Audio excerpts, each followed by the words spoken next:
So the calculations that we use in revenue management are revenue per available room, revenue per available seat hour, revenue per available inventory unit in general. I was once at a conference with some people from a dolphin park in Florida where they have 12 dolphins, and the idea is that people go to the attraction and at some point during the day they have a 20-minute interaction with the dolphin. So their measure of revenue performance was of course revenue per available dolphin session.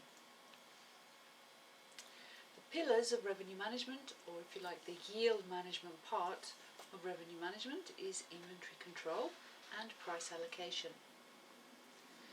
The levers, the strategic levers of revenue management, the things that must be in place for revenue management to work effectively. Firstly, we need to have predictable duration. So we need to be able to predict how long customers are going to be staying, and that's in a restaurant, in an attraction or theme park, and also in a hotel. So we need to think about processes and procedures that can help us really be able to determine very, very accurately the duration of the customers, how long they're going to stay. Also, we need to have variable pricing. The more prices that we have available, the more we're going to be able to capture the demand in the marketplace. If we have one fixed price, what's going to happen is that price is lower than some people's willingness to pay, so revenue dilution is created when they buy the product. And if we have a fixed price, that price will be too high for some other customers. Therefore, we lose opportunity to sell our products when, of course, there are many available. So we need to have lots of prices, which makes things a bit complicated because linked to those prices, we also have to develop a number of different products. And these products have to appear different to customers.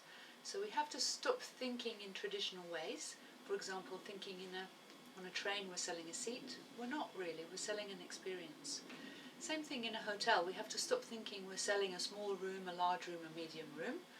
No, we're selling a room and something else. And we're going to be talking more about what are the different product attributes that we can play with in order to justify charging a higher price, or to make it fair that we're charging a lower price to some other customers.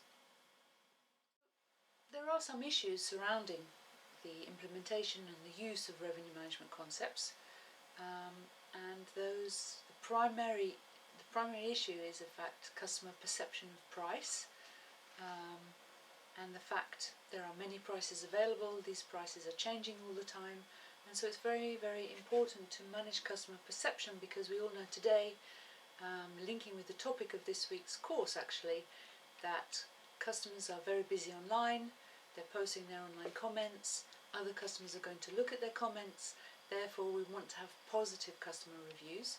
So that makes it really critical to manage customer perception, or that what we're doing is fair.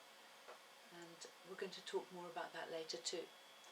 We also need to think about some other issues that happen in tourism businesses, especially during difficult times, and that is that tourism firms tend to focus on cost cutting.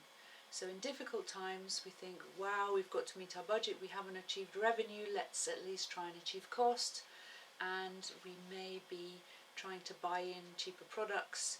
We might be trying to get our staff to work longer hours, and perhaps we're not paying them the overtime that we need to, and this all leads to a little bit of a negative service situation, which will have an impact again on customer perception.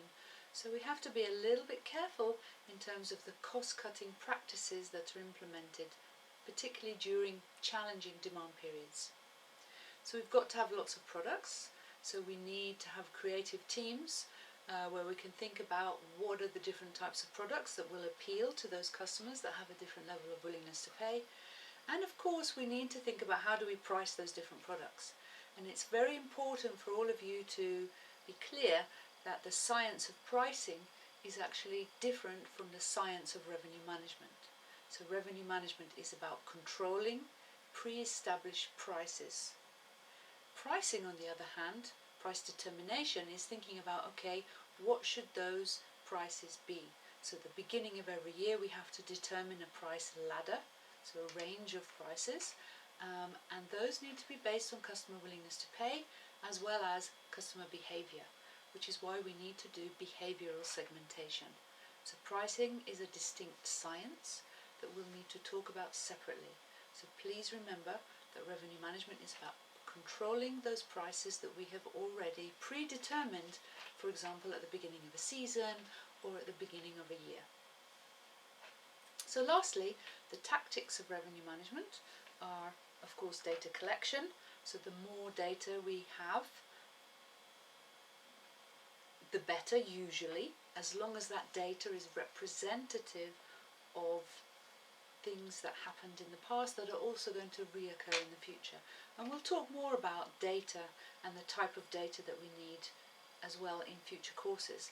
So we want data to be plentiful, we want to have enough of the right type of data, we want that data to be accurate, so we want to be sure that those people that are inputting the data are doing that accurately, and we want to make sure that it's relevant. So we want to make sure that we're using the right data to forecast for similar periods in the future. Reminder, the tactics of revenue management is the yield management part, which is price allocation and inventory control. The core concepts of revenue management: market segmentation, where we need to understand behaviours and willingness to pay.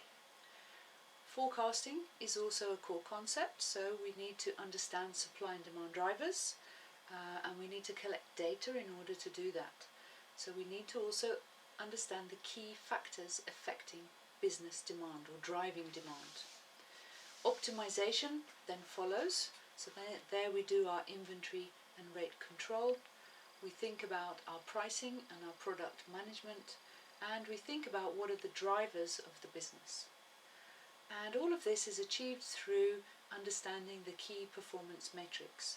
So we need to understand business and marketing intelligence data.